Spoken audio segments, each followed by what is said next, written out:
Without a outlook for a recession uh, causing a bear market, I think worst case scenario is a correction, which is 10 to 20%, not 20% or more.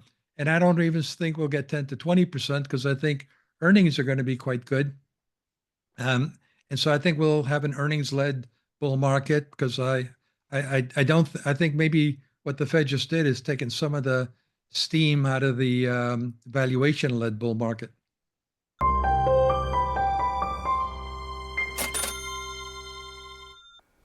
Welcome to Thoughtful Money. I'm its founder and your host, Adam Taggart.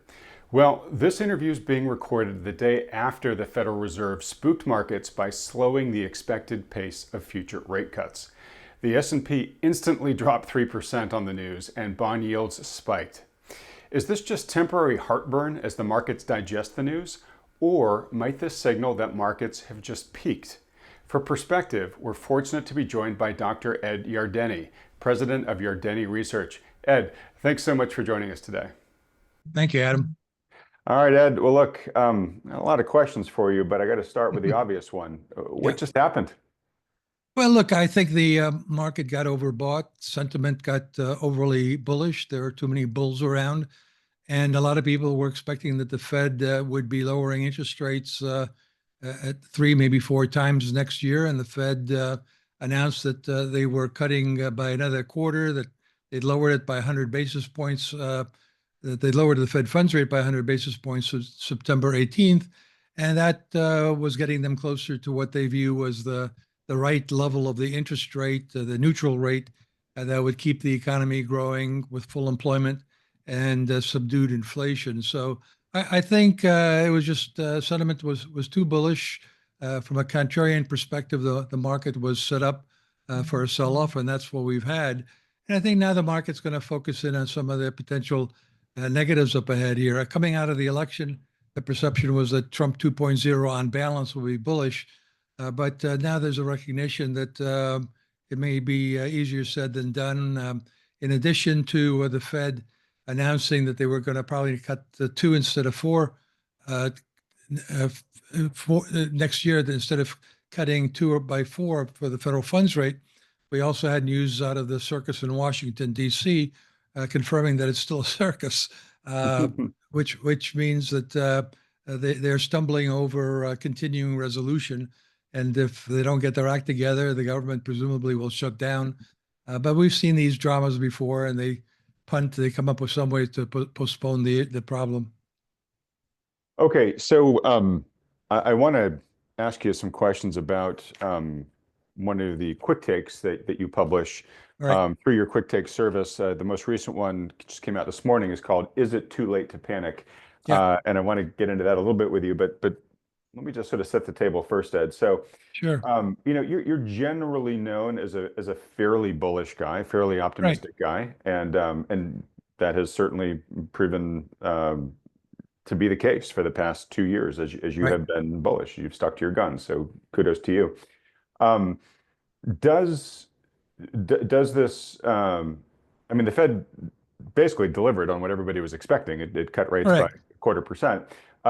But does this sort of nod to, hey, we're probably going to be cutting more like only twice next year versus maybe 4 times like the market might have been expecting? Does that make any sort of seminal change for you in your outlook for next year? Not really, because before the Fed started cutting on September 18th, back in August, we were arguing that the Fed should hold off on lowering interest rates because the economy looked quite resilient to us. Inflation was continuing to moderate. In other words, they were achieving their dual mandate at the level of interest rates that we had. They're supposed to get the unemployment rate down to full employment, which I think is 4%, and we're basically around there. And they wanted to get inflation down to 2%, and they certainly got closer there. And I felt there was no need to rush to lower rates, especially since they weren't really quite at 2% on inflation. But they just, Adam, they just didn't listen to me. They just went and did what they wanted to do. What's wrong with those guys? Yeah, really. I think they got a little panicky about some signs that the labor market was cooling. All it was really doing was normalizing, and they I think reacted with a 50 basis point cut in September 18th. And we predicted that the bond yield would go up on that, and it sure has. So the Fed so far has lowered the Fed funds rate by about 100 basis points, and the 10-year bond yield is up by almost 80 basis points. So the bond market sort of agreed with us that the Fed is stimulating an economy that didn't really need to be stimulated. Stimulated. All right. So presumably, had they asked you, a week ago, you probably would have said, "Guys, don't cut. It's not needed." True. I said, guys, don't cut, but you're going to do it anyways. I already figured you guys out, and that's what they did. And we expected it would be a hawkish cut. We weren't the only ones who expected a hawkish cut, but somehow when they actually delivered a hawkish cut, namely they cut the Fed funds rate by 25 basis points as expected, but they then pulled back on how many rate cuts next year. Not only that, but they conceded that the economy was strong. Fed Chair Jerome Powell described it as remarkably strong. Yeah. And we just had real GDP revised upward over 3% for the third quarter, and the fourth quarter is running around that rate. Economy is doing fine. So let me ask you that, because Powell, some people think that it was performative, and of course he's never going to say anything negative, because if he spooks people, it becomes a self-fulfilling prophecy. Sure. But basically, Powell spent the entire press conference. I mean, the number of times he mentioned the word solid, I lost count of, and strong, and basically said, look, and it's a good thing that we're going to be more data dependent, not rush to cut, because we've got confidence we're going to get to our 2% rate. So he kept saying, economy's going great, labor market looks great. Inflation, we've got confidence. It's taken a little bit longer than we thought, but we've got confidence it's going to get to the 2% without us having to cut rates as much as maybe you all thought. This is all good. In fact, things are so good, our job is just to keep things being good. Do you feel like he is more correct in that, and there's a lot to be sanguine about where things are? Or do you think that this is trying to be a little, put a little lipstick on a pig? Powell is known to be quite a pivoter, and we saw him pivot back in late August of this year at the Jackson Hole conference that the Fed holds on an annual basis. He pivoted from being an inflation hawk to being suddenly very dovish and concerned that as low as unemployment was, that it might start to rise. And so he kind of set the stage for the September 18th easing. And then we had the two more cuts.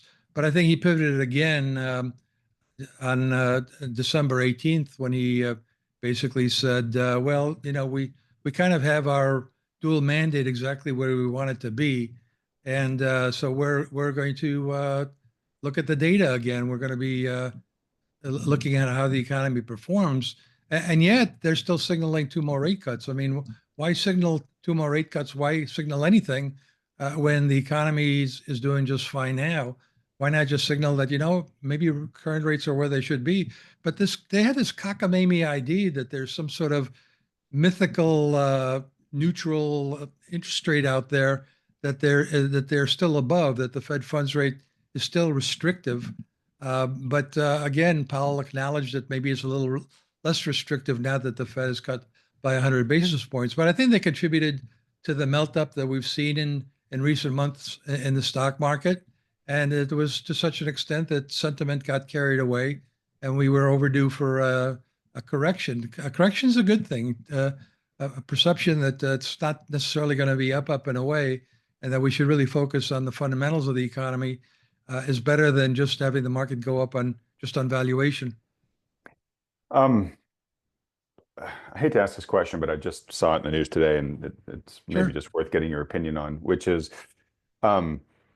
people are doing Monday morning quarterbacking now and saying, why did the Fed need to cut as much as it's done? And specifically, why did it start with a 50 basis point cut when nothing was on fire at the time?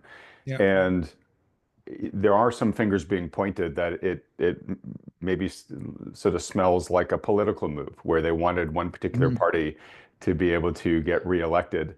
And so therefore, let's juice the markets heading into the election. And now I know Powell, if asked, would say, absolutely not, we're completely independent. Do you have any opinion on that one way or the other?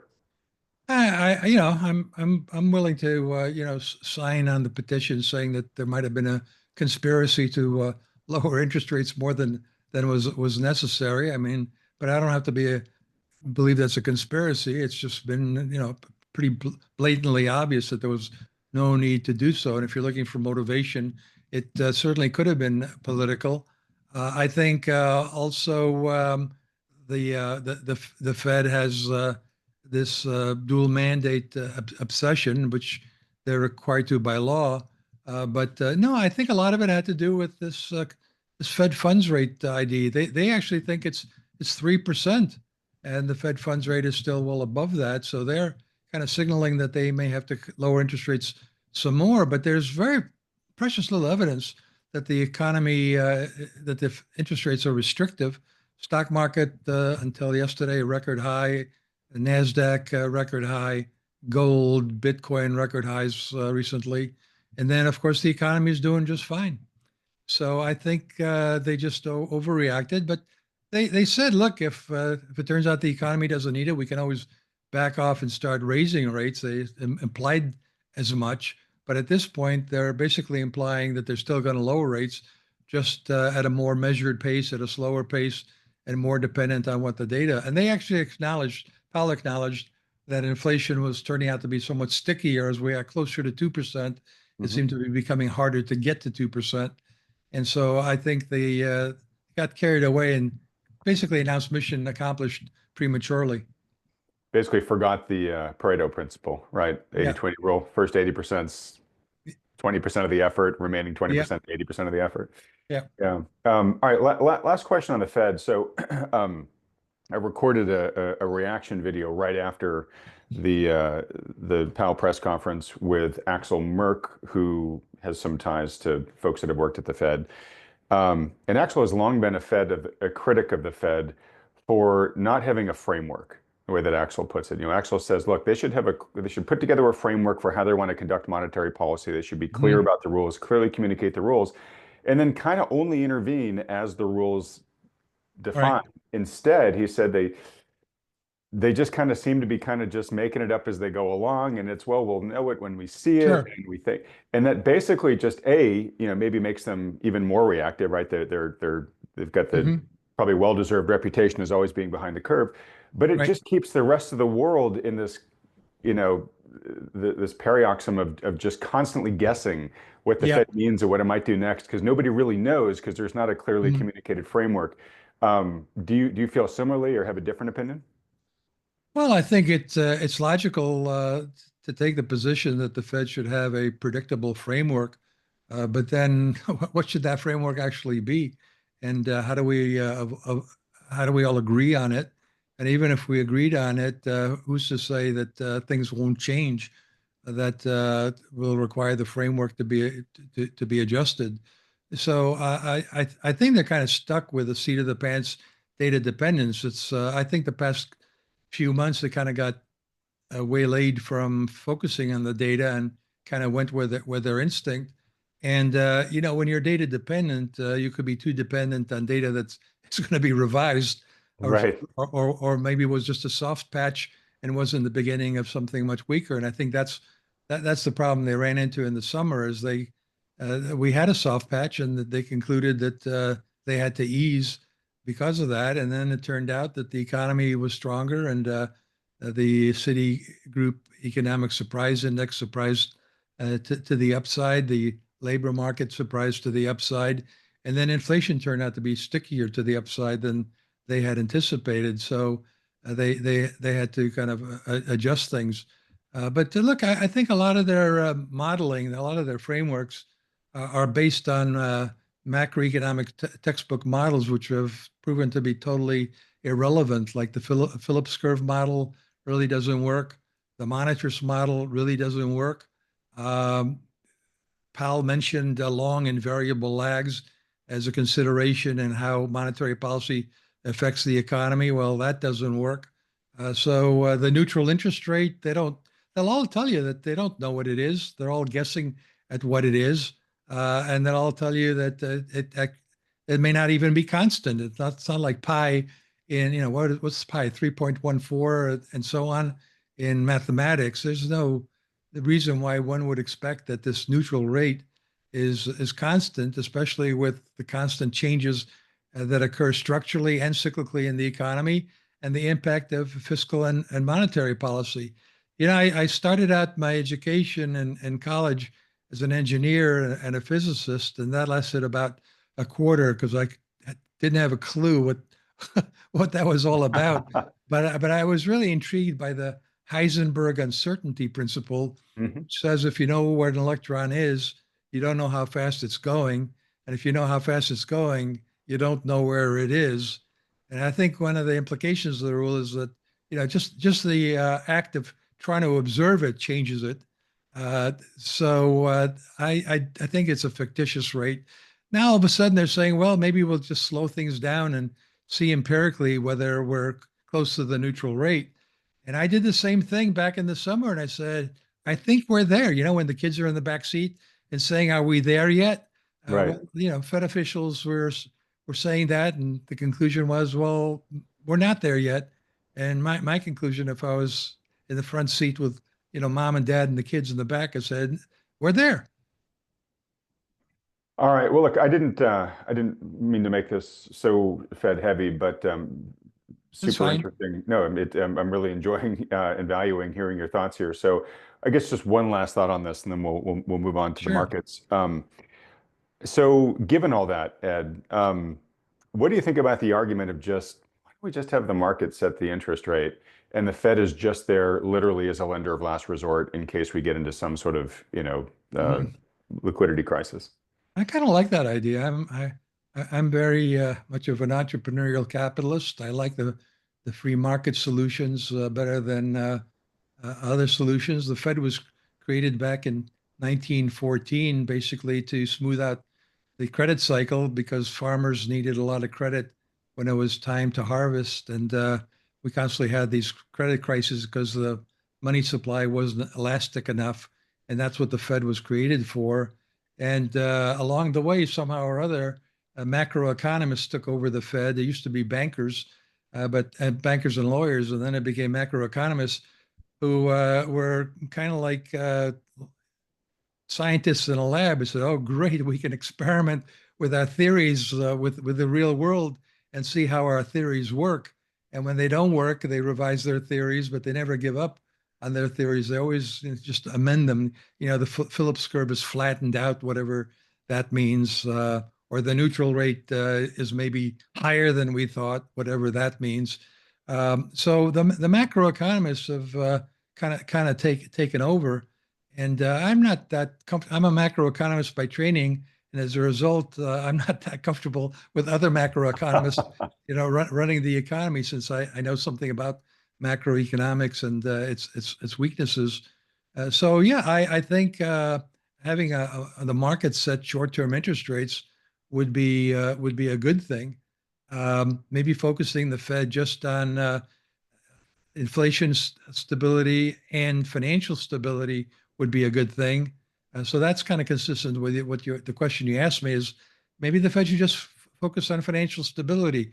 Just do nothing until we call for you, until there's an emergency, then set up a liquidity facility, deal with it, and move on, which is basically what they did last year, right? We had a banking crisis that could have Right. turned into something ugly, but they finally came around. They've learned all about setting up emergency liquidity facilities during the Great Virus Crisis, and suddenly they can kind of aim more specifically. It's whack a mole, right? It's the arcade game. They could, when the mole pops up, you whack it down, and then once things have stabilized, you leave things alone, which is kind of what they did last year. Okay. Well, hopefully those in power, start listening to you more than the Fed has listened to you to date, Ed. They just Um, won't listen. yeah. All right. Well, to your recent quick take, is it too late to panic? I just want to pull out a couple things you said there, and then I'll let you run. Yeah. Um, you said we think that the stock market might remain sloppy through January. We can't rule out a 10% stock market correction, but we would view that as a buying opportunity. We Mhm. don't really expect a recession or bear market next year, and you're still Right. targeting 7,000 on the S&P Mhm. by end of next year, which I will note, if we get it, will be disappointing, I think, to investors only because they've been so spoiled by two, gargantuan years in the markets. Yeah, I'm sorry. I'm sorry. I can't deliver more. But to the spirit, I guess, of the quick takes, is it too late to panic? What would your answer be to folks? Well, look, it's not too late to panic if we're about to have a bear market, and bear markets are usually caused by a recession. And Adam, what the past 3 years we've had the most widely anticipated recession that didn't happen. I call it the Godot recession. It just never showed up on stage. A lot of vast majority of economists had a reasonable point, and that is the Fed raised interest rates from 0 to 5.25, 5.5%. How could that not cause a recession? Well, we came up with lots of explanations of why it might not cause a recession, and we pointed out that recessions are actually part of a process. Monetary policy tightens. When monetary policy tightens because there's an inflation problem, what happens is at some point it starts to really kick in and depress the economy. And as they continue to tighten, what happens is at some point you get a financial crisis, and the yield curve inverts, anticipating that this won't end well. And so bond investors start to say, you know what, I don't mind buying a bond here at 4%, even though the short-term rate is 4.25%, because I can't time it exactly. But I do know that if they keep going, something will break, and then 4% is going to work out great. Uh, this time around, we got the financial crisis, the banking crisis in March of 2023, but we didn't get the credit crunch, which was an economy-wide financial crisis where even good borrowers can't find money. And as a result, we didn't have a recession. It's credit crunches that cause recession. So we argued that the consumer was going to turn out to be a lot more resilient. I had some inside information on that. I'm a baby boomer. A lot of my friends are retiring. And the baby boomers have over $70 trillion of net worth, and they're starting to enjoy life without working. Savings rate's probably going to go negative. Capital spending has become less interest rate sensitive.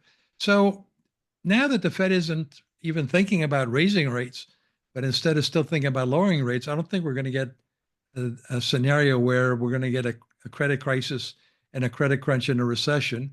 Now we've got something new in town, and that is we got Trump 2.0, which is new isn't new in the sense that he's going to use tariffs again to try to bully his way into trade deals, which isn't a. I'm not using the term in a negative way. It works, but it may not work, and it may cause a trade war. And in addition to that, I think Trump this time around wants to have across the board tariffs to raise revenues to reduce the deficit somewhat. So we know I've been talking about this being the roaring 2020s.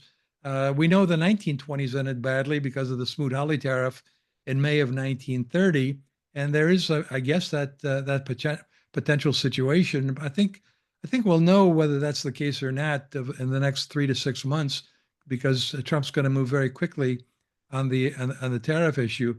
But I don't think that's going to cause a recession. Geopolitical crises like the ones that caused a couple of recessions in the 1970s, we've had a couple of really wicked ones, awful ones, Russia, Ukraine, and Middle East, and yet the price of oil remains extremely low. China's economy is weak, which means that maybe to keep inflation down, we don't have to have a recession as long as the Chinese are having a recession.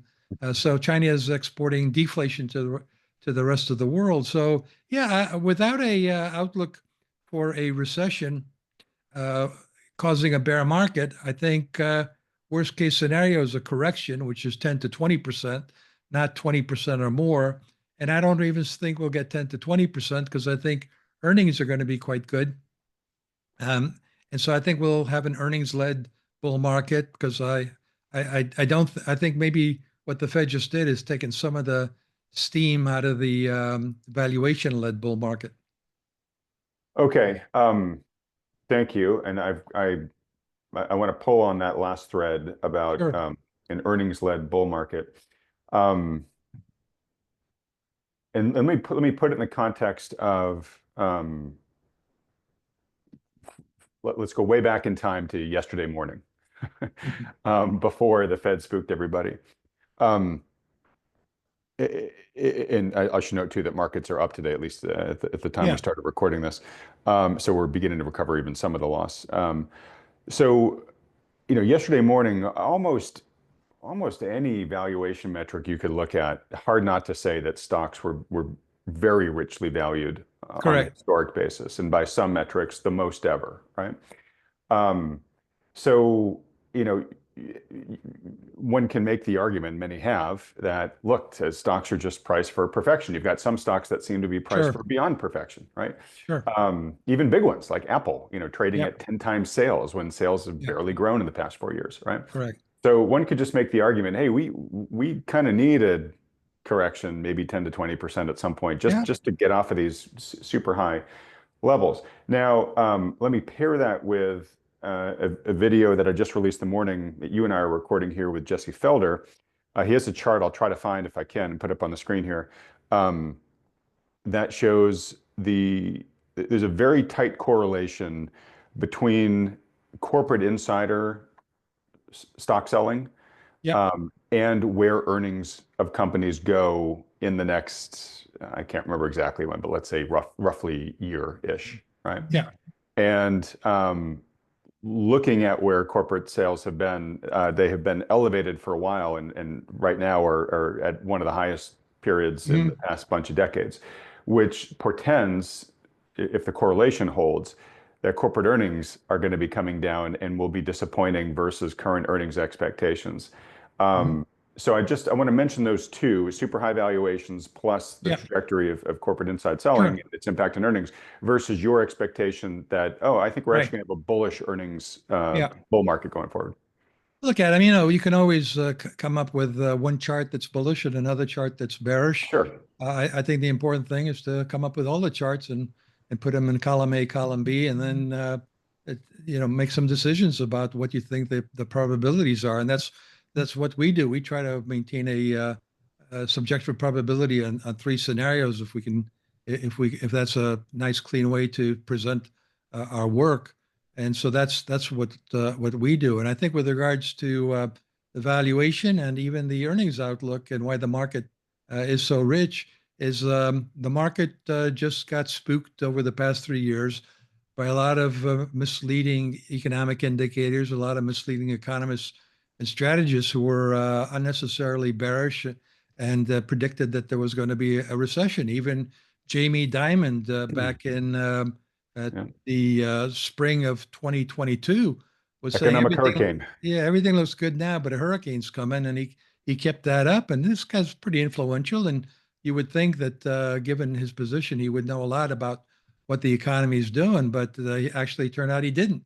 He said the consumer's going to run out of excess savings, and that's going to cause a recession. And that didn't happen because employment improved and real wages improved, and baby boomers are spending their trillions of dollars of retirement assets, and they're interest rate sensitive in the sense that they like high interest rates, so they actually thrived on high interest rates. Right. But I think Because looking, it's basically a stimulus to everybody yeah, that owns T-bills, essentially, well, right? I know everybody's freaked out about net interest outlays by the federal government, but it's important to remember it's net interest outlays. In other words, it's stimulative. It's very stimulative in terms of the income that it provides, record income, that net interest income is at a record high. And obviously, there's a lot of people that are actually enjoying that kind of return on their money market instruments and on their bonds. But look, to the point you're making is, I think evaluation is it's more about kind of beauty than it is about science. It's in the eyes of the beholder, and I think it's clearly dependent on things like interest rates and inflation rates. But I think at the end of the day, the most important variable in terms of driving the evaluation multiple is how long do you think the expansion is going to last, and how long and how high do you think earnings are going to grow for the overall stock market, and then of course there's the specific stocks that you own. And clearly, the more investors have concluded after 3 years of being spooked that the recession's coming, and now they're kind of saying, well, you know what, that's just not, the economy is resilient. We're going to bet that the economy is going to continue to grow without a recession through the end of the decade. And I'm not going to promise you we're not going to have a recession between now and the end of the decade, but I think it's pretty unlikely. If you couldn't get a recession out of the Fed tightening over the past 3 years, and you couldn't get oil prices to spike up, then what's left? Well, we'll see how tariffs play out. But if that doesn't cause a recession, then you're going to have a good stretch of time here in which earnings can grow into the valuation multiple. And I think that kind of explains why valuation multiples are high. Also, the Magnificent Seven are here to stay. I know some people are like, including people at Goldman Sachs, their economists have said, hey, we're only going to get 3% return on our stocks over the next 10 years. And Hmm. I dispute that. I don't think that's correct. I think the economy is going to grow. I think productivity is making a comeback. I think profit margins are going to a record high, and put it all together, I think the outlook is good. One last thing on the insiders. I watch the insiders. There's a fellow by the name of Michael Brush who writes for Market Watch. We're good friends, and he keeps close tabs on that. And it's a very volatile series. Sometimes they're buying big, and it's kind of a day-to-day series. And I haven't seen the chart you're alluding to, but I would point out that there's also something called forward earnings, which is what analysts think that earnings are going to do. And analysts presumably get a lot of their information from insiders. And right now, forward earnings is at an all-time record high. Right. And I think it's one of the things that worries people that would look at Jesse's chart and say, well, then why is everybody who's inside the company selling as much? But as you said, there's lots of different charts out there we can see on both sides of the argument. But let me ask you this, because you made a comment that you think that you could see earnings growing into today's valuation multiples, right? Um, and that I think is why the Goldmans of the world have put out those, hey, get ready for sort of disappointing returns in the Yeah, markets going forward. because Because valuation's it's too like, high. Yeah. yeah, valuations, they pulled Yeah. tomorrow's valuation into today, and now we got to just sit and wait, and therefore the Yeah. market could just move sideways for many years. Yeah. Heard you say you don't think that's necessarily going to happen.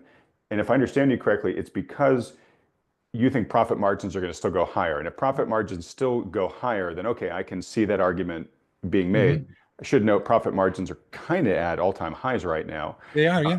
yeah, so we got to ask ourselves, either, can Cape PEs continue to go higher that Mm. their current nosebleed levels? Yeah.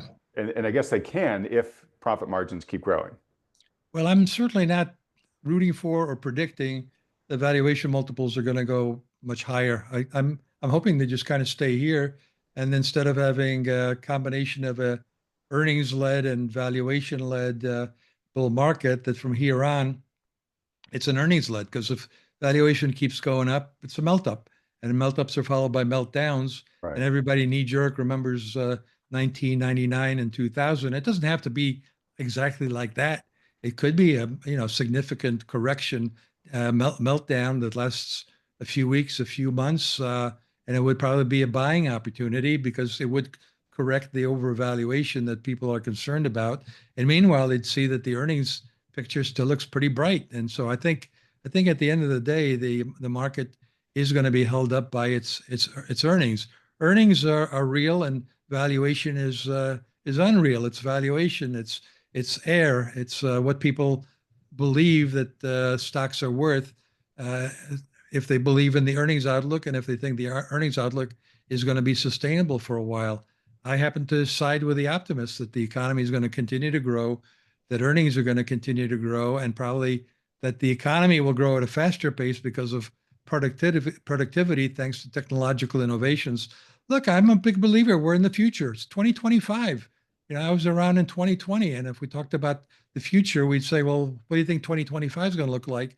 And here we are, and I think we're in the cusp of seeing major revolutionary changes with artificial intelligence, with robotics, autonomous vehicles. A lot of these things are already prototyped, if not actually in place. And I think there's already evidence that in the macroeconomic data, that productivity is making a comeback. Okay. God, there's time. I want to squeeze in one question around these AI and technological Sure, advances. That is let's do there it. is there there's that's the light, the promise they offer. Is there a shadow in there, which is the displaced labor and any Mhm. issues that may create? But I don't think so. I don't think so. Uh, okay, and let me give you yeah, my quick take on AI, if that's okay with you. All right. sure, yeah, Yeah, look, my quick take is that we're in a digital revolution. We had the agricultural revolution a few centuries ago that was followed by the industrial revolution. Now we're in the digital revolution. And digital revolution is actually pretty simple. It's all about one thing, and that's data processing. Processing as much data as we possibly can, as fast as possible, as cheaply as possible. And AI is just an evolution of that digital revolution. It started digital revolution started with the IBM mainframe in the 1950s. Then we had digital equipment with the mini computers. Then we had the PCs and the laptops, and then things really got going with the cloud that allowed us to have software that we rent and that automatically updates. And we went from basically two applications, which was Word and Excel back in the late 1990s, to now tens of thousands, maybe 100,000 applications, and now they're all about to be converted to have AI features. So the amount of software that's available cheaply that works to increase productivity for just about any business you can imagine is just absolutely awesome. And so AI, I think, is just part of that revolution. It's not something that just came out of nowhere. And I think the NVIDIA chips basically are about as close as we can get right now to supercomputing. Data centers are supercomputers. Musk is raising $6 billion to buy 100,000 NVIDIA chips to create the biggest supercomputer in the world. And the ability to process information with software that now can come to conclusions for you is spectacular. So I'm very enthusiastic about the digital revolution. good. And I think there's a lot to be enthusiastic about too. And I don't want to rat hole on this only because I know we've got a time limit for you, but I promise we talk about it next time in more depth when you're on the program. Sure. Is the benefits of that certainly are going to help companies, right? Profit margins are going to go up, as you said. Stock prices will go up. Yes, all of us will benefit from faster, more efficient ways to get Mhm. information or get Yeah. entertained or whatever. But companies may find that they need many fewer employees, and the people who continue to own assets are going to do really well as those stock prices go Right. up. Everybody who doesn't own them and maybe loses their job at the same time might say, yeah, I've got some new cool gizmos on my phone, but Right. it's not actually either putting food on my table, or even if we move to something where there's, some sort of universal basic Sure. income to make up for all this, loss of purpose, et cetera. And I just mention all this because in past appearances here, you and I have talked about our shared concerns about the wealth divide, the wealth Sure. gap, right? And I could see this being an accelerant in some ways for that. Yeah. I think, look, along the way, I've come to the conclusion that a significant contribution to wealth inequality, income inequality, is simply demographics of aging. We have a lot of baby boomers that own half of the net worth of the household sector. The baby boomers, like myself, we watched Star Trek, and we listened to Spock, not Dr. Spock, not Benjamin Spock. That Hmm. our parents did that to spoil us, but we listened to Spock the Vulcan, who raised his hands like that and said, "Live long and prosper." That was his greeting. Well, the baby boomers took that to heart, and we're living long and we prospered. We've compounded the value of our homes, of our stocks, of our pensions. So there's tremendous wealth, and we're going to try to spend it all because the kids never listened to us. They didn't clean up their rooms, uh, and but I think we're going to leave quite a bit to the next generation as a lot of my friends are actually inheriting from their parents who are passing away. So, there's a tremendous amount of net worth in the overall economy, and it gets distributed evenly over time. And I do think that the younger folks are already starting to build wealth, and I think they will prosper. That's not to say that there aren't people who are marginalized, who aren't doing well. But then again, we do have a social welfare system that provides a lot of benefits to a lot of people. And to some extent, we already have a universal basic income for those who really are needy, for those with children that need help. So it's not as though we're not addressing the issues and entirely. I don't know how we just keep saying that we're not doing enough, and yet we keep doing more. Could it be possible that the government somehow just doesn't know how to spend our money properly to make enough people who needs it actually do better? So there are a lot of moving parts in the issue of wealth and income distribution. All right. I'm really butting hard, my lip hard, not continuing on this with you, but I got to land the plane on and still get some of these key questions in. So, Ed, as I hear your outlook for the economy, um, I hear you say, well, in real economy and the markets, I hear you say your expectations are it's going to keep going up, right? We're still Yeah. going to go up and to the right. I'm Yeah. guessing you're going to say though the angle of ascent may be lower over the next couple of years than it's been in the past few years, right? We've For, had some for, ferociously good years in the markets. what, are we talking about the stock market or their Stock market. economy? Yeah. Oh yeah, I mean, look, I mean, I'm not going to give you another 2 years back to back like we just had, and I think it's realistic. I mean, Goldman's talking about 3% per year on average for the next 10 years, and I don't see any. They admit that it actually was coming in at 13% this year. I don't. I'm not in that camp. I think, earnings tend to grow around 7%, so I think we get that in the stock market. And then when you compound dividends in there, you get something close to 11%. Obviously, that's going to be dependent on the tax situation, but the total return on the S&P 500 has been pretty consistently 11% per year. Obviously, during bear markets, you give that up, and then you make it up during bull markets. But I don't see any reason why the market couldn't continue to deliver out significant gains, including dividends, over the next 10 years. Okay. So as you look heading into 2025, which from your recent quick take, you think will sort of have a sloppy start. Yeah. Um, uh, as you look at investing strategies and particular asset classes, um, what do you think is worthy to consider for investors as they look to head into the next year? Yeah, well, I tend to be not very creative in this area. I tend to focus on two, three, four sectors that I think will outperform during bull markets or during economic cycles, and I kind of stick with them. So I wasn't alone in recommending overweighting uh, TMT in the 1990s, technology, media, telecom, but that's where we were at. Then, when China joined the World Trade Organization in December 2001, we recommended overweighting MEI, materials, energy, and industrials. And of course, the emerging markets and the BRICS and commodities, that's what did well. And then, following the great financial crisis, we did call the bottom in the bear market in March of 1999. And basically, since then, have been increasingly focusing on technology, communication services, financials, industrials. That's been particularly the case since the bull market that started in October of 2022. And I still feel pretty comfortable in that area. It's not cheap, but that's where the earnings growth is going to continue to be.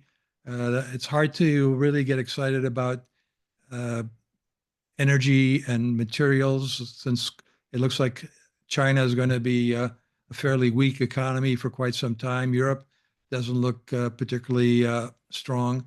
So the U.S. is kind of leading the way here, and a lot of our growth is based on technology, communication services, financials, and industrials.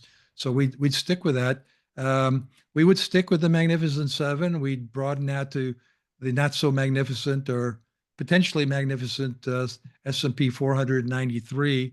I haven't really been enthusiastic about the SMID caps because earnings have been in a coma for really almost 3 years now.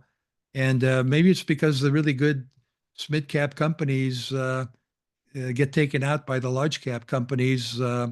And so you never really get a chance to To buy ride the it. next, Yeah. yeah, to ride the next Microsoft or Tesla and so on.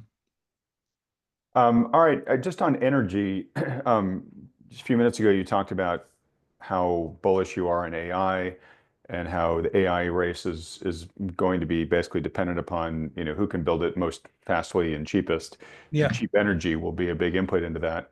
I was just curious. So you don't think the energy complex is going to benefit along with the AI boom the way that the AI stocks? Well, I think it's already been discounted with utilities, which of course are a separate sector. You're asking about energy specifically. I think there's just so much of it out there. I think there's certainly a tremendous amount of natural gas in the U.S. I think that's one of the reasons that America's exceptional is that you don't really need cheap work labor anymore. What you need is cheap energy, and you can put robots anywhere. You can have a semiconductor plant anywhere. You can have it in New York. You could have it in Arizona. You have lots of inexpensive energy, and with automation, with humanoids, you don't need cheap labor the way you had in the past. So I don't know. I mean, from a contrarian perspective, energy looks very compelling, but I also think from a demand perspective, a demand supply perspective, again, the global outlook for at least energy, oil, doesn't look all that promising. And meanwhile, there's plenty of oil around. That's conceivable that Iran will be out of the game here shortly for a short period of time. That would just allow other oil producers to do what they'd love to do, which is increase production. And All they can't. right. All right. And Ed, I promised I would get you out of here on time for your next commitment. So, last question, but very important one. Actually, sorry, let me squeeze in one before I get to the wrap up. Sure. Bonds. We didn't really talk much about bonds. Yeah. Um, General thoughts on bonds, at least heading into the next year. Yeah. Yeah, I think a lot of people still have a nostalgia for when bond yields were 0.5% and the Fed was targeting the Fed funds rate at zero. We're not going back to those days. I think bonds have normalized. I know people thought that the Fed was tightening during 2022 and 2023. We argued, yeah, they're tightening, but interest rates are also normalizing. They're getting back to where they should be to properly allocate capital in our economy, to properly compensate people who don't want to take risk and want to have safe liquid assets. And so I've got no problems at all with a bond yield around 4.5% plus minus 25 basis points for the foreseeable future. I don't see any particular reason why it has to go down. And up, I could see the issue with a debt crisis, but I think Washington is aware of the potential for a debt crisis. It may take a mini debt crisis to get them to act. But at least the Trump administration, I think, has bought some time with the what do they call them? The Doge Busters, the Doge Boys. Yeah, the You Doge know team. Yeah. that so at least we're going to give it a shot to slow down the pace of spending. And meanwhile, Trump will be cutting taxes, but better economic growth resulting from that may generate some offset in revenues. Maybe some of the tariffs he's talking about will raise some revenues, but all in all, that's still an issue for the bond market for sure. Okay. All right. Well, thanks so much. All right. So now on to the last question. For folks that have really enjoyed this discussion and would like to follow you and your work in between now and the next time you appear on this program, Sure. where should they go? Well, given everything that we didn't discuss, you should have me on again soon, uh, but Deal. so we can catch up. So I have no problems with that. And if you get some Q&A that we could follow up on, that would be fine too. Sure. But yeah, they simply go to YardeniQuickTakes.com. If they're institutions, they go to Yardeni.com and they can get a 4-week trial there. Individuals, we've created a product for individual investors at YardeniQuickTakes.com, and it's action oriented. It's oriented towards how the economic indicators, the policy developments are impacting the markets, and how they are likely to continue to impact the markets. All right. And Ed, I got to say, I don't know if it's just you or a team behind you. One, that your reports are great, but you're very prolific. I get them often, and I'm thinking, God, does Ed sleep? Yeah, we have a good group. I recently hired Eric Wallerstein from the Wall Street Journal. He as an ace reporter there, wrote a lot of cover stories on stories that I'm interested in, and I thought investors would be interested in. He was at the Federal Reserve Bank on the trading desk for a while. Jackie Dougherty used to be at Barron's, and she loves writing stories about disruptive technologies. So we do a lot of that. Melissa Tagg does a lot of our global analysis, and Joe Abbott is our quant strategist, and he writes. So we're all writers, and there's plenty to write about. And the trick is to try to do it in a way that provides the information that people want, without taking too much of their time. All right. Well, I think you're doing a great job. And folks, if you've enjoyed this conversation with Ed, highly recommend you go check it out. And Ed, when I edit this, I will put those URLs up on the screen so folks know where to go. Folks, the links will also be in the description below this video. I got to let you go, Ed. Thanks so much. Always a Thank pleasure. you. Happy holidays, happy New Year, and let's hope I'm right about 2025. We deserve it. All right. Well, now's the time of the program where we bring in the lead partners from New Harbor Financial, one of the financial advisory firms endorsed by Thoughtful Money. They'll give their quick reaction to Ed's material there.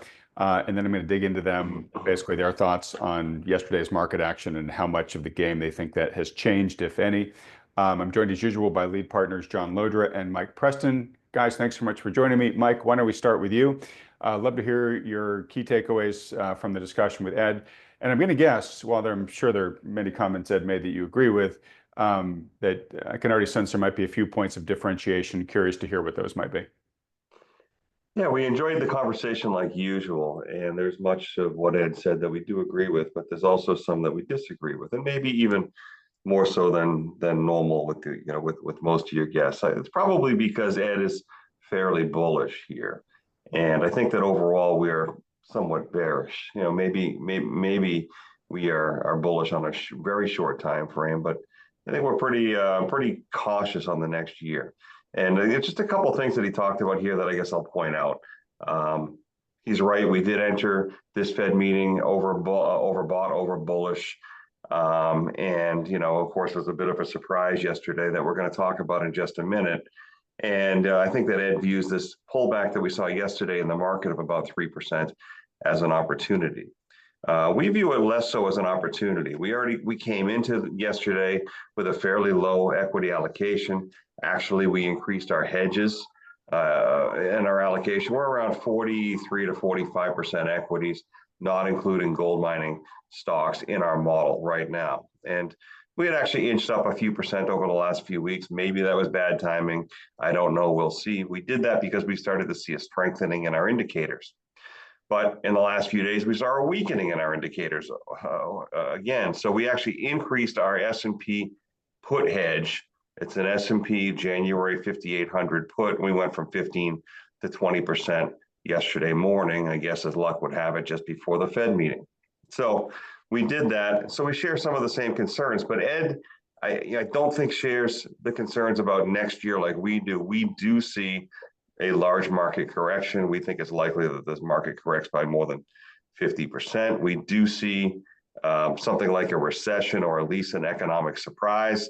Ed says that he doesn't see any recession, but we just had a yield curve uninvert for the first time in a couple of years here. The yield curve over the last week uninverted. It's a very good track record for recessions and economic trouble. Not a lot of people are talking about that right now, but we just saw the yield curve uninvert. Hey, Mike, which one are you talking about? Which yield curve are you talking about there? I can basically, I'm just talking about the front, basically the T-bill rate versus the 30-year, or the 1 month T-bill versus the 20 or 30 year. It is uninverted. In fact, I've got the curve up here. If you just give me 1 second, I'll bring it right up and I can show you. So here's the yield curve as of right now. This is a website that some people might want to take a look at. It's right up here as the URL. This basically shows the T-bill rate, the 1 month rate right here. This basically shows the whole curve. And, for the first time in a long time, we're looking at 4.45 on the short end. And look at this now. We're up 4.75 on the 20 year, 4.65 on the 30 year. This yield curve is uninverted. We can actually, at this site, pin this date and we can compare it to previous dates. I don't have that on this chart right now, but in the last week, this yield curve has uninverted. So our treasury yield curve has been inverted for as long or longer than ever before. There was one time in the 70s that was similar in length and has just become uninverted. So, and normally the longer the yield curve is inverted, the bigger the signal is when it uninverts. So this is a big deal here. And so this is something that a lot of people aren't talking about. And I don't think Ed talked about it there. And it's probably the main reason why we disagree that there won't be a recession or there won't be a big stock market drop. This in obviously in conjunction with obscene valuations. So there's that. He also said that in his mind, there's a 10 to 20% worst case scenario. And if that were to happen, that would be something that would, help carry the market in the years to come. We think that the worst case scenario is much worse. The market would have to fall by 2/3 just to reach average valuations. Now, maybe that will never happen again. Maybe we will just hold high and tight here and grow into these valuations. But Ed actually said that he thinks it's quite likely that we'll hold at these levels in the market and go sideways for a while, but might actually be propelled further by improvements in profit margins. Well, with profit margins, and you pointed this out too, at essentially record levels, 12% profit margins on the S&P, it's going to be very difficult for them to go higher from here. Historically, they've been goosed by deficit spending by our government. So a lot of reasons, I think, to be very cautious. We don't know the exact timing of things, but our expectation is that this market has either topped or will, with one more move up. If I had to guess, I'd say that yesterday was a little too cute and too fast. I mean, VIX shot right up to not record levels, but near recent time record levels, and then fell off pretty precipitously. It was very panicky, very quick. And so I wouldn't be surprised to see one more run higher into new highs, particularly into the Trump inauguration. But I wouldn't be playing those games if you're not well hedged. Like I said earlier, we increased our hedges to 20%, and they're just below where we're at right now. We're at 5,900 on the S&P. That hedge is at 5,800. We're almost at the money. If we drop any further, we go from 45% equity to 25, really automatically. And then from there, we'd probably take some stops in our positions. So I guess I'll pause there, but be careful. Don't be too cute with trying to get the last little bit out of this market, I think, is our message. All right. So, Mike, I just want to ask you about something that you mentioned there, which was the protection that you guys added to your portfolio recently. We were just talking last week on this program, I mean, really just not even 7 days ago, about how cheap put options on the S&P were, that from a relative basis, they were amongst the least expensive they'd been, you guys said, in your careers. Maybe not the absolute record, but close to it. I'm betting that if anybody went and actually bought some of those puts, they were probably pretty happy yesterday. I'm among them, and was very pleased with the performance in those in just the hours following the press conference when the S&P started really tanking. I guess first, folks, this is why we talk about the value of having protection in your portfolio, especially when it's cheap, is when there are surprise reversals in the market, it can really help cushion against other losses that your portfolio might be taking. And when valuations are at an extreme and when protection prices are at an extreme low, it's hard not to think of it as kind of a no-brainer decision. And the proof of that is literally what's happened in the past, 16 hours. John, maybe I'll swing to you on this. Do you have a sense for if folks are kind of worried that, hey, maybe this was just sort of the first salvo here, and we might have some breaking down in the markets ahead of us here? I know puts aren't as cheap as they were yesterday morning, but are they still sort of in the relatively inexpensive range? Yeah, Adam, great to be with you. Enjoyed Ed's comments. Mike did a nice job summarizing our points of commonality and difference. Yeah, look, yesterday's action, it was a very abrupt change, right? It was I think 10-year yield shot up the most they have on a Fed day and since 2013. The S&P 500 dropped more on any Fed day than in the last 30 years. So there were some big shocking moves, and it was a culmination of just way lopsided sentiment, way lopsided valuations, literally the most extreme ever on many, many very reliable, robust indicators. So this is bound to happen.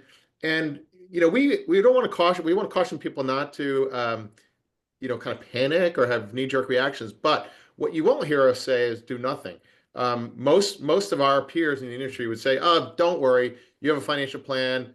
Close your eyes. There's ups and downs in the markets." We think it's different. We are in a very late stage bubble cycle. Even, for example, Vanguard came out with their updated kind of time varying asset allocation forecast, and they, relative to a 60-40 benchmark allocation, in other words, an investor who should properly be in a 60-40, they've come out very soundly, and we think, and said, you should be way underweight equities here. They have a target allocation they recommend of 38% equities, not 60, right? So that to hear a firm like Vanguard counsel this, it means something. This is not an illusion that we are just in a normal market. This is why many, even mainstream financial firms, are putting out very, very pessimistic forecasts. So it's not too late to take action. It's not too late to buy protection. It's all relative to where your portfolio is. But the cheapest form of insurance, Adam, frankly, is not buying put options. It's de-risking. If you're heavily increasing your cash position, yeah. Yeah, and it's definitely not too late to do that. You don't have to panic, but if you're 80, 90, 100% in equities, or even if you're 60% in equities, or even 40, depending on your financial plan, absolutely, it's a great time to think about, because there is a material shift underway here.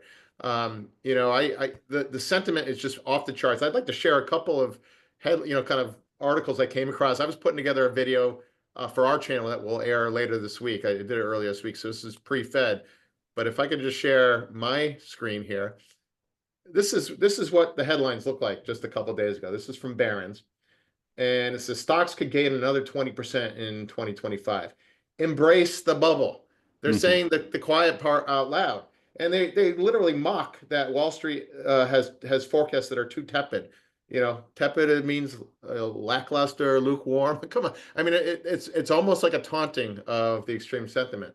And let's compare that to the last major bubble, the tech bubble. Not the last, but a major tech bubble, when we have now eclipsed valuations even back then. So this is back in 2000, actually the last day of 99 on Market Watch. Not easy to find a good debate brewing. Basically, it's tough to find the pessimist. And interestingly enough, it calls out Ed Yardeni here, your guest, who we are following here. And he was one of the very few people that were getting very concerned about tech stocks in late 90s. And they're actually kind of mocking him here. Hey, Ed, you still out there? Right? This is what happens at major bubble tops. This is what the tech bubble looked like. So we've been saying we're very bearish in terms of valuations, but we think we've been in this like blow off top phase. And this is what the blow off top in the 99 2000 tech bubble looked like. This is the NASDAQ. This is crazy. And certainly this could happen again. We don't think it will, but it could. But the NASDAQ went up almost 87% in 5 months between October and March of 2000. And then it proceeded to lose 83.5% over the following 2 years. Now, simple-minded folks might say, well, geez, I was up 87 and then I lost 83. Hey, big deal. I'm still up 3%. That's not how it works. If you bought here and round trip this, you still lost almost 70% of your money. This is where the rubber meets the road for real people, their financial plans. It's not about getting every last juice out of the late stage markets. It's about protecting your hard-earned assets, still wanting to make forward progress, but not fooling yourself about where we are in the cycle. And that's what we do for clients. We bring this stuff to the practical level for their situations. All right, very well said. I want to talk more about what happened yesterday, but real quick, do me a favor, just for comparison, pull back up that Barron's cover just for a second. So I was looking for it I actually used it in a video this morning, and I was looking for a picture of the actual physical magazine, but they don't really make it anymore.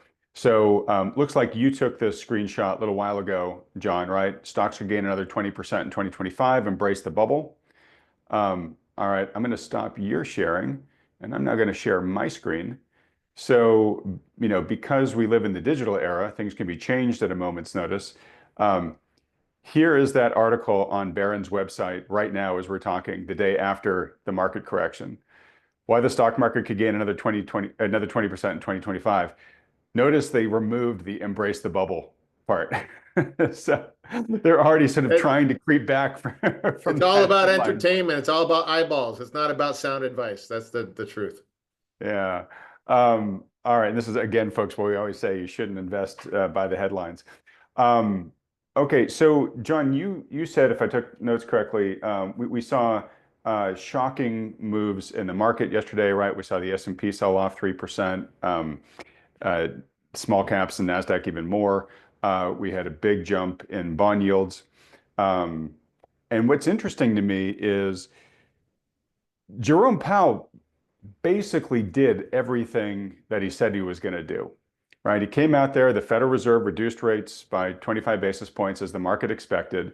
He then gave his press conference and said, look, everything on our checklist is going great, right? You know, economy's growing strong, 3%. Unemployment is in a good place. Inflation is a little stickier than we thought, but we're super confident it's going to come down to 2% over time. In fact, we don't think we need to cut as much going forward because we're even more confident that inflation is going to hit our goals. And really, the only thing that changed was the Fed dot plot, right? And the market totally freaked out. And this is, I think, a sign of what happens when evaluations get as overstretched as they have, where think of somebody standing on like a mile-high Jenga tower. If you're standing on a single block on the ground, it probably takes a pretty hard shove to knock you off of that. But if the Jenga tower is a mile high, it could be just a very gentle breeze, puff of wind that could send the whole thing over, right? You're nodding as I'm saying all this, John, but that's sort of what I want to help folks understand about why we keep harping on things like valuation and some of the vulnerabilities in the system, because the more and more it gets stretched and deformed, the more vulnerable it is to actually small little surprises can have a big outsized effect, correct?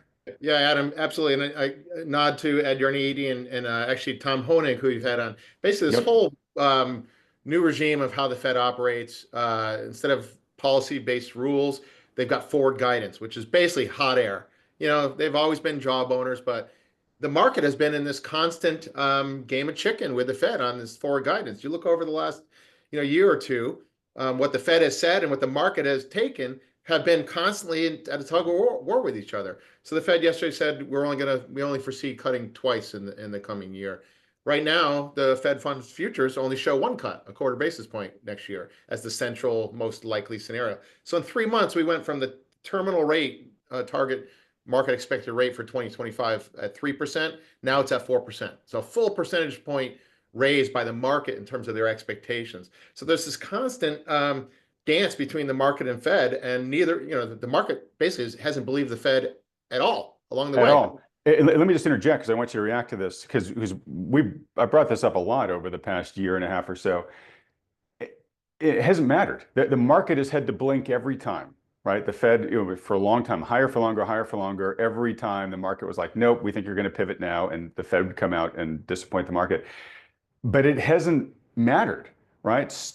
Even though the market was the one that had to readjust its goalposts, stocks kept going up. And I guess one of the things that I want to highlight for people is I think, understandably to a certain extent, investors just start taking that for granted, that like, oh, it doesn't really matter, right? I think you finally get to a point where you at least have to be cognizant that we can get to a point where all of a sudden that playbook works in the reverse, when all of a sudden a disappointment to the market does what it was supposed to do all along, which is cause the market to have to reprice things going forward. Yep, exactly right. And here we are. This is what happens. You get these big moves out of nowhere because people, expectations and exuberance meet reality, and this doesn't end well in our opinion. Okay. Well, Mike, look, I'll hand it back to you. We'll start to wrap things up here. I think the big question on investors' minds right now, going back to Ed's question, is it too late to panic? John basically said, no, there's lots of things you can do, including just de-risking, heading more into cash in the short term, especially if you just want to sort of sleep well over your winter holidays, I imagine. But Mike, for folks that are, maybe beginning to feel a little overexposed, maybe they feel like they're maybe longer than they want to be right now, given these recent developments. What we've talked a lot about end of year planning on your recent appearances on this channel, but are there things people can still do in the remaining time they have in this year to maybe sleep a little bit better heading into 2025? I mean, it's not even close to too late to time to panic, Adam. We don't recommend that anyone panic, but a lot of people out there are overexposed. And if you're higher than 30 to 40% stocks unhedged, it's probably too much given the current valuation environment. And, I'm not saying that basically you've got to run for the hills right now, because personally, again, if I had to say a guess, I'd say you probably have a little more time, before this market really rolls over hard. But if you're floating along at a relatively high allocation and you're feeling nervous about it, and that's the big key, if you're feeling nervous about it, just talk to us. We can help you figure out what to do.